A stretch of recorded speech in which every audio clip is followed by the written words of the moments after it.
nome del Padre, del Hijo y del Espíritu Santo. Amén. Queridos hermanos, continuamos nuestra explicación de la Virgen de Fátima, de la aparición, y estamos continuando explicando la vida de estos niños santos, de esos niños que realmente fueron transformados, totalmente cambiados por las apariciones de la Virgen Santísima. Tengo en mi mano el libro del C. Bartas, el padre Bartas, La Virgen de Fátima, séptima edición, editorial Rialp, colección Patmos, que explica la historia de la Virgen de Fátima y la vida de estos niños. Hemos visto cómo Francisco va a morir en la peste española, su hermanita Jacinta también va a seguirlo.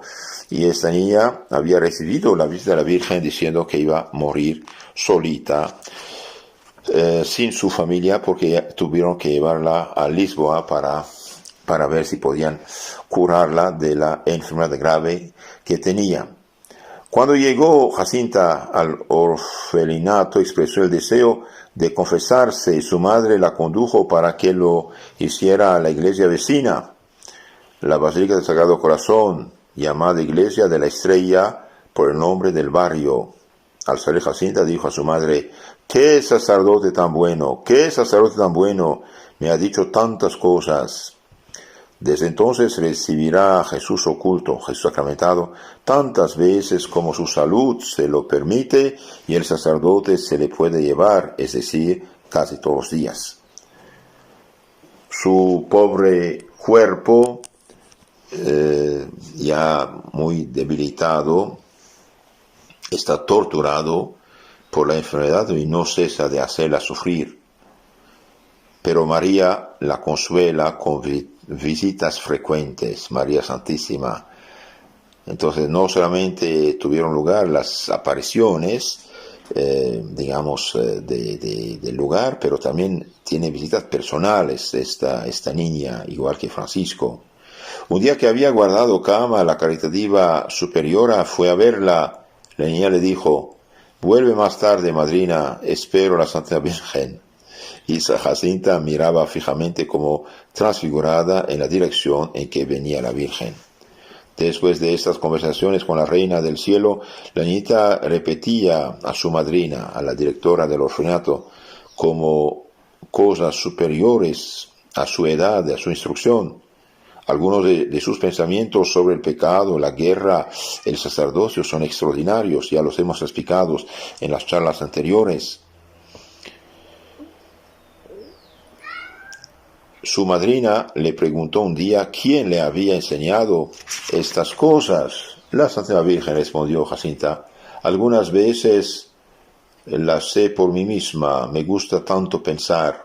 Incluso llegó a hacer predicciones referentes, por ejemplo, a la muerte de sus dos hermanas, Florida y Teresa, o bien sobre el porvenir de su madrina, los médicos que la curaban u otras personas. El cumplimiento de los acontecimientos anunciados no puede explicarse sin revelación sobrenatural. A veces decía la superiora: quieren operarme, pero la buena Virgen me ha dicho que moriré, es inútil. Un día, por medio de alguien de Fátima que fue a verla, envió a Lucía este mensaje: la Santa Virgen ha venido a verme de nuevo. Me ha dicho el día y la hora de mi muerte y me ha pedido que sea muy buena. Varios santos en la historia tuvieron revelación del día, del tiempo de su muerte. La pobre niña no cesaba de repetir que la intervención quirúrgica no serviría de nada y que prefería morir en la casa de Nuestra Señora de Fátima. Su madrina también lo hubiera preferido, pero el doctor Lisboa fue inflexible.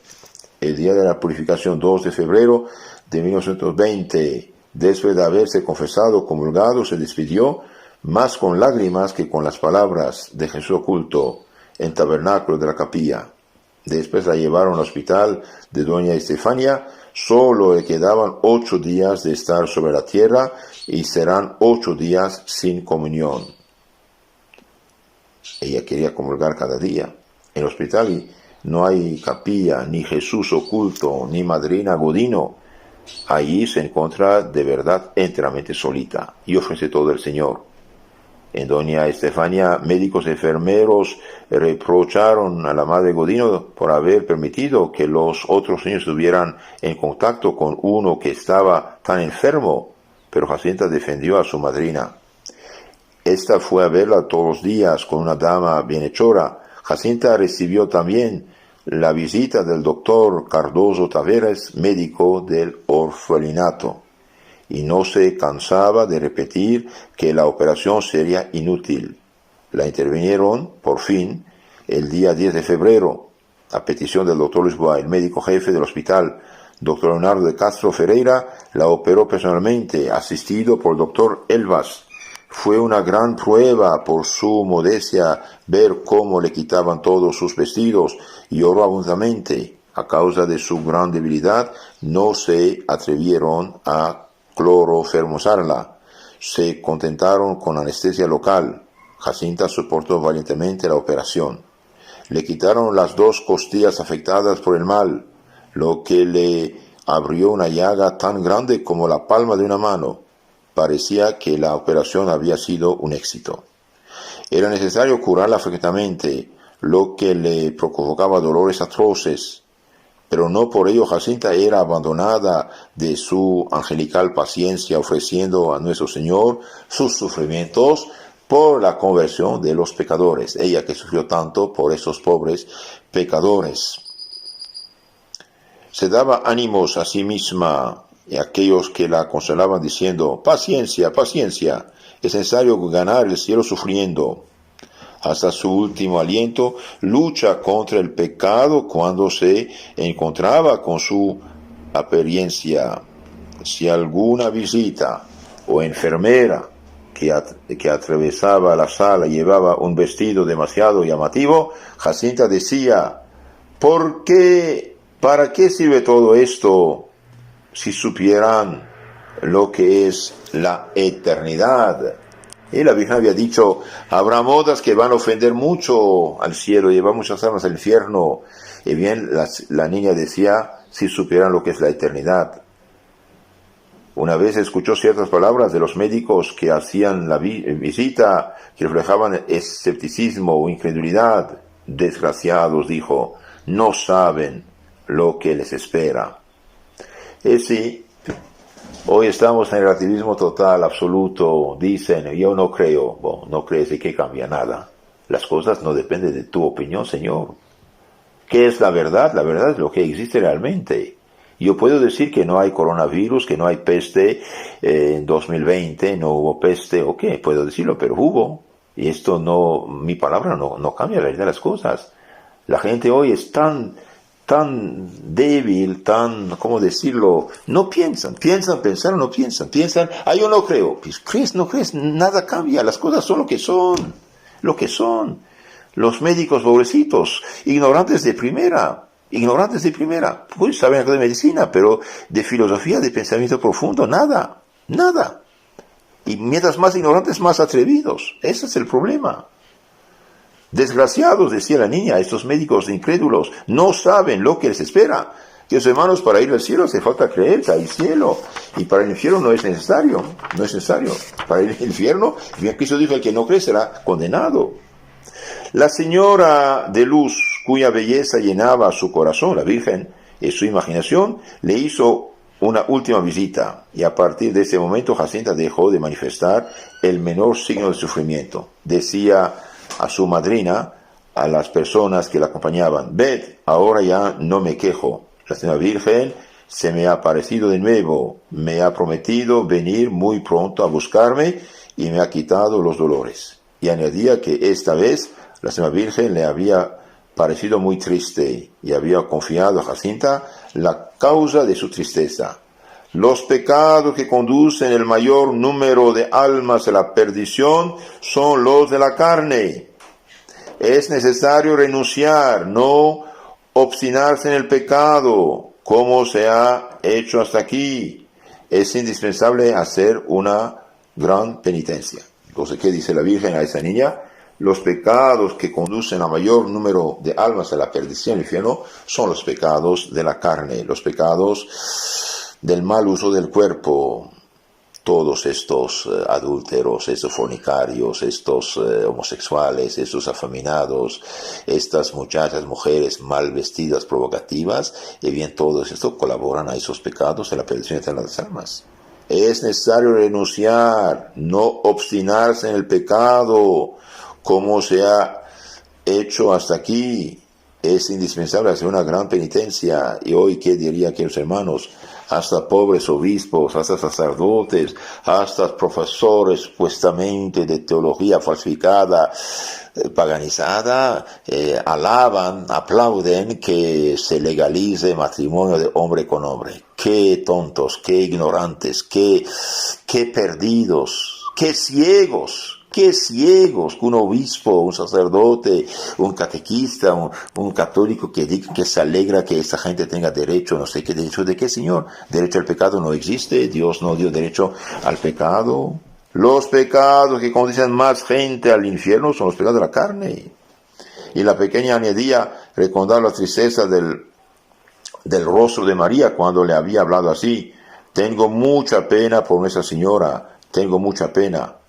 Cuando su madrina o alguna enfermera se detenía o se sentaba cerca de su lecho, en lugar en donde Jacinta había visto a la Virgen, ella protestaba dulcemente: allí no, madrina, allí ha estado la Virgen. Lo que había anunciado a su padre en el momento de la partida de su casa se producía. Manuel Pedro nos cuenta que él le había dado ánimos diciéndole: curarás y volverás. Pero Jacinta respondió: antes que cure de esta enfermedad, ocurrirá otra cosa, luego moriré. Ocurrirá otra cosa. En el lenguaje del país significa: sobrevendrá una complicación. Y después de la operación se había recibido en Aljustrel una carta del doctor Lisboa diciendo que todo iba bien. Pero unos días después el señor Marto, papá de Jacinta, fue llamado a casa del barón de Albayezere, que le entregó una carta del mismo médico anunciándole que la operación había salido bien, pero que había sobrevenido otra cosa y que la niña había muerto. 3 días después de la última visita de Nuestra Señora, sabiendo que debía abandonar el mundo aquel mismo día, había pedido recibir los sacramentos, como su hermano Francisco. Era un viernes a las 6 de la tarde.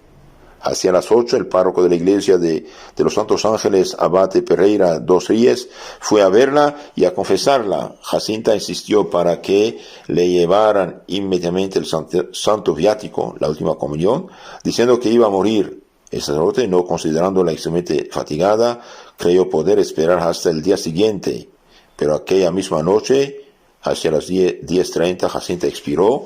Era el 20 de febrero de 1920. Su madrina visitó el cadáver con un vistió el cadáver con un vestido blanco de primera comunión y una cinta azul. Así lo pidió la niña. Cuando corrió la noticia de la muerte, espontáneamente entre los lisboetas devotos se organizó una suscripción para hacer una sepultura digna en un cementerio de la capital. Pero el doctor Lisboa pensó que era mejor enterrarla en un lugar especial, por si con el tiempo las apariciones, de las que casi todo el mundo dudaba todavía, fueran reconocidas por la iglesia. Pidió pues al párroco de los Santos Ángeles que la conservara en la sacristía hasta que acabaran las formalidades para el traslado. Y comenzó el desfile incesante de gente que iba a visitar el pequeño ataúd. Hasta fue necesario dejarlo abierto, pues todos querían ver el cadáver y tocar en él objetos piadosos. El párroco Pereira dos Reyes, a pesar de su amistad con el doctor Lisboa, se preguntaba si todo aquello estaba conforme con las reglas litúrgicas y con la higiene, hasta el punto de hacer colocar el ataúd en el local de la cofradía del Santo Sacramento, y pidió a la agencia de pompas fúnebres que lo custodiara. La operación prosiguió en medio del mayor respeto, de tal suerte que el comisario que estaba allí por si era necesario guardar las conveniencias, se extrañó de no tener que intervenir. Se llamaba Antonio Robelo de Almeida y escribió más tarde la siguiente narración. Acostada en su pequeño féretro, la niña parecía viva. Con sus labios y mejillas rosadas, estaba muy hermosa. Como la gente llegaba delante de la caja, todo era entusiasmo, delirio, admiración. He visto muchos muertos, pero ahí ocurrió algo que jamás he vuelto a ver. El cuerpo exhalaba un perfume suave, lo que no puede explicarse naturalmente. Hacía 3 días y medio que la pequeña había muerto, y su perfume era como el de un ramillete hecho con las más diversas flores. El mayor de los incrédulos no habría podido dudar de ello. El doctor Eurico Lisboa, que ha publicado un informe sobre la muerte de Jacinta, considera el hecho tanto más sorprendente cuanto que la enfermedad tenía un carácter infeccioso y la caja permanecía abierta todo el tiempo. Se había decidido trasladar los restos mortales de la vidente a su país natal. El barón de Albaicere solicitó ocuparse del traslado y pidió el favor de guardar provisionalmente el cuerpo en el panteón de su familia en el cementerio de la Villa Nova de Urem. El 24 de febrero, hacia las 11, el pequeño cadáver fue colocado en un féretro de plomo, según las normas, cubierto de cal viva y a causa del carácter epidémico de la enfermedad. Un cortejo numeroso y emocionado lo acompañaba hasta la estación de Rocío. El tren lo dejó en la estación de Chao a Mazas y hacia el final de la tarde fue transportado a Villanueva, en donde le esperaban Manuel Pedro con Olimpia y una muchedumbre de amigos. Veamos ahora después qué pasó con el cuerpo después. Bien, 15 años más tarde, el 12 de septiembre de 1935, por orden de Monseñor el Obispo de Leiria, y a pesar de la súplica emocional de la familia de Albaicere, que consideraba la custodia del cuerpo como una fuente de bendiciones, los restos de la pequeña Jacinta fueron transportados al cementerio de Fátima, en donde Monseñor Obispo de Leiria había hecho construir una pequeña sepultura blanca para recibirlos. Antes de llevárselo, el cementerio de Villanueva fue abierto rápidamente el féretro. Todos los asistentes se sorprendieron al ver que el rostro de Jacinta estaba perfectamente conservado.